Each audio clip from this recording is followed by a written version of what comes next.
खुलुमबाय बयखौबो बे मोनाबिलि समाव आङो मोननैसो सुंद' आपडेट लानानै फैलायबाय। बारग' मन्त्रि प्रमिला रानी मेडामा खाम्फा बरगयारिनि हेंथायै रायजो राजाफोरनि सिगाङावहाय बिबुंथि लाखिदों। खाम्फा बरगयारिखौ बारग' मन्त्रि प्रमिला रानी मेडामा रायजो राजाफोरनि सिगाङाव गोबां बाथ्रा बुंदों। नोंथांमोना बिथांनि सुंद' बिबुंथि लाखिनाय भिडिअ क्लिप्सखौ नायनानै लाग्रोदो। खाम्फा बरगयारिया दाख्लि माबायाव जइन खालामनो थांनानै 7 तारिखआव मा होनदों? जाथिखौ खौसे खालामस्लायनो, जाथिखौ खौसे खालामस्लायनो खाम्फासो। सोर बेलाय खाम्फाया? दिल्लीयाव MA फरायगासिनो दंमोन जोंहा आन्दलन खालामबा। लामा ससेयाव हनै हाबबाय बिसोरजों लेखा गोरों नालाय लानानै फैबाय चन्दन मोना।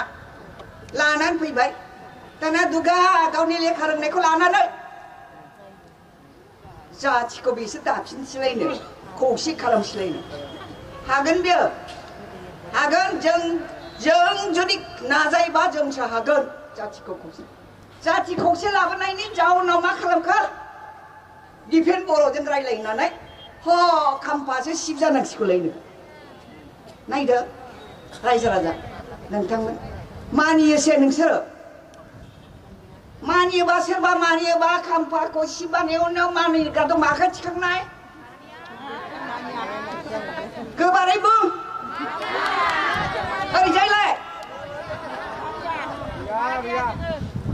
डिफेन्स बर'नि रायलायनायाव खाम्फायासो सिब, डिपुटि सिबा सोर? लरेन्स रोनगोरा।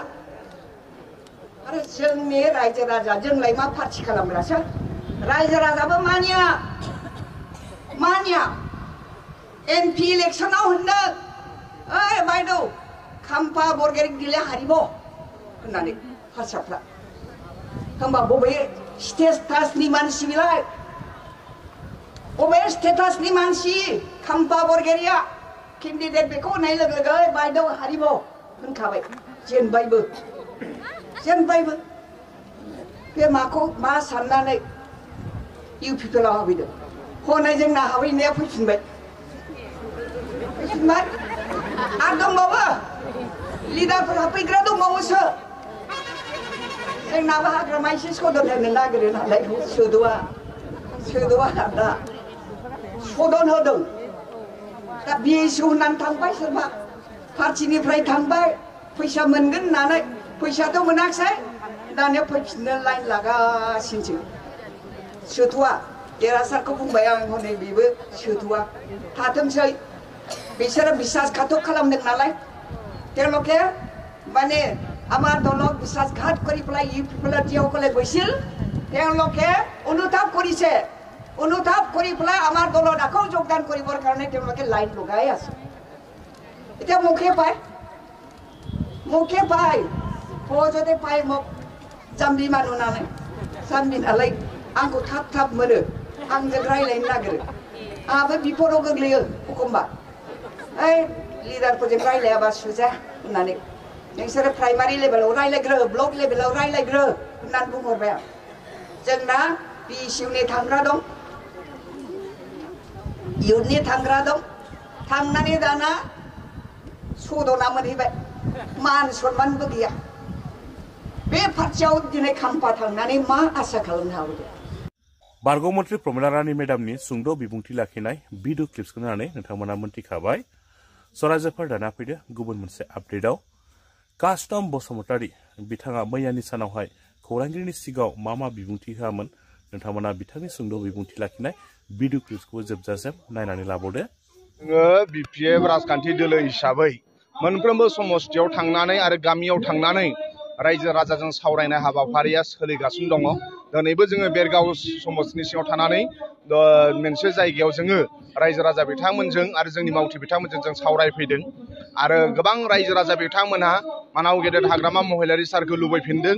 बे ओनसोलाव जौगानाय नांगौ, बे ओनसोलाव सान्थि नांगौ, बे ओनसोलनि जोंनि लेखा गोरों सेंग्रा सिख्लाफ्रा साख्रि नांगौ, बे ओनसोलनि कन्ट्रेक्टारफ्रा खामानि मोननो नांगौ, बिजनेसमेनफोरा मोजाङै सोलिनो नांगौ, आबादारिफोरना मोजां टेक्न'लजिजों साइन्टिफिक माबाजों आबादारिफोरा जौगासारनो नांगौ होननानै गोबां रायजो राजा बिथांमोना फारफ्रोमबो थिंजायनिफ्राय जौगानाय नांगौ होननानै मानाव गेदेर हाग्रामा महिलारि सारखौ पावर लाबोफिननांगौ होननानै रायजो राजा बिथांमोना खावलायदों रायजो राजा बिथांमोना बुंदों थांनाय बाराव प्रमद बर'आ परिबर्तननि नामाव खालि बर्तनसो होबाय जेबो जायासै होननानै भेन्सार स्कुला सरकारि जायासै कन्ट्रेक्टरफोरा खामानि मोनासै ओनसोलाव जेबो जौगासारनाय जायासै होननानै रायजो राजा बिथांमोना बुंदों आरो ओंखायनो जोंनि मानाव गेदेर हाग्रामा महिलारि सारा बुंबाय थादों जोङो हारसिङैनो इलेक्सन गेलेगोन होननानै दिनै प्रमद बर'आ 5 बोसोराव जेबो खामानि मावैयाव रायजो राजाफ्रा गोबाङानो बिथांमोनखौ रागा जोंदों भारत सरकार आरो आसाम सरकारा जि थाखा फैसा हरदोंमोन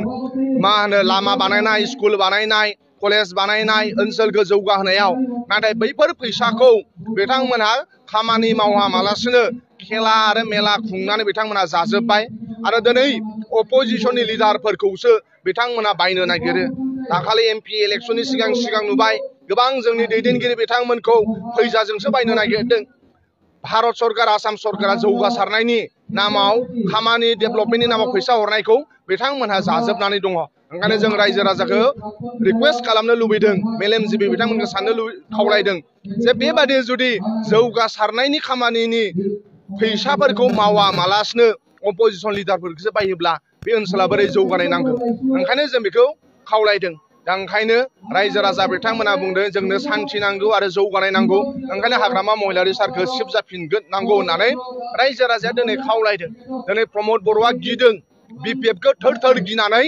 हारसिङै इलेक्सन गेलेनो साहसानो जाया जुदि प्रमद बर'आ गावखौनो जुदि हेभि लिडार सानोब्ला बिथाङा हारसिङैनो इलेक्सन जुजिलाय दिनै बिथांमोना हारसिङै इलेक्सन जुजिनो रावहाबो साहस गैया मानगोनां हाग्रामा महिलारिखौ गियो बिपिएफनि लिडारफोरखौ गियो ओंखायनो दिनै सासेबो इउपिपिएलनि लिडारनि खुगायाव जों बिटिसिआव हारसिं इलेक्सन गेलेगोन होननानै बिथांमोना बुंनोनो साहसानो गैया नाथाय मानाव गेदेर हाग्रामा महिलारि सारा बुंगासिनो दङ बिपिएफआ जों हारसिङैनो इलेक्सन गेलेगोन मानोना जों रायजो राजा दङ जों सैथो लामाजों जों जुजिदों आरो जों रायजो राजा थानायखाय जों गियाखै ओंखायनो बिथांमोना गिदों जों जुजिनो हानाय गोहोआ इउपिपिएलनाव गैया मानोना बिथांमोना डेभेलपमेन्टनि नामाव जेबो डेभेलपमेन्ट मावाखै मानाव गेदेर हाग्रामा महिलारि सारा बे 15 बोसोराव 10टा बड'लेण्ड गेस्ट हाउस लुदों बड'लेण्डआव गंनै गुवाहाटीआव गंनै वेस्ट बेंगलाव गंनै दिल्लीआव गंनै आरो बेंगलर आरो चेन्नाइआव 10टा बड'लेण्ड गेस्ट हाउस लुदों आसामनि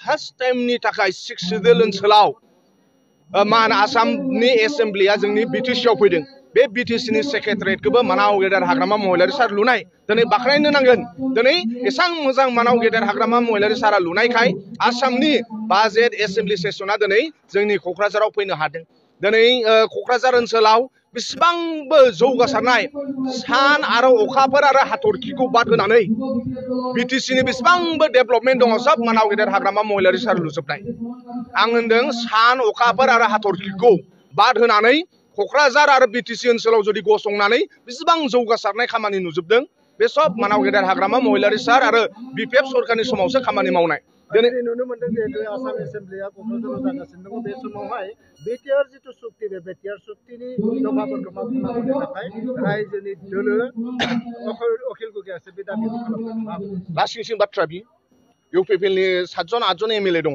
बिथांमोना बे बाथ्राखौ जेबो बुङाखै बे बिथांमोना लासिंसिं बाथ्रा सासे गोबां गुबुन जायगानिफ्राय फैनानै बिथांमोननि इस्युखौ बे बुंनो गोनां जादों ओंखायनो आं सानो बे 7 जन एमएलएआ रिजेन होनो नांगौ लासिंसिं बाथ्रा गावनि इस्युखौ गाव बुङामालासो मालायासो बुंनांगौब्ला दा ओंखायनो आं बरायो जोंनि आसामनि एसेम्ब्लिया जोंनि क'क्राझार सोहोराव जाफैदों गोबां गेदेमा बिथांमोना जोंनि क'क्राझार नोगोराव नायफैदों बेरायफैदों जों बिथांमोनखौ बरायो वेलकाम खालामो आरो बेखौ जों गोसोखांनो नांगोन बे सेक्रेटारियेटखौ मानाव गेदेर हाग्रामा महिलारि सार लुनायसो आरो दिनै बिथांनि लुनायाव दिनै आसामनि एसेम्ब्लिया जाफैदों जों बेखौ बरायो नाथाय जाय इस्यु दिखांनो नांगौमोन जा बिथांमोना बुंनो नांगौमोन नाथाय इउपिपिएलनि दैदेनगिरिफ्रा बुङाखै बे मोनसे लासिंसिं बाथ्रा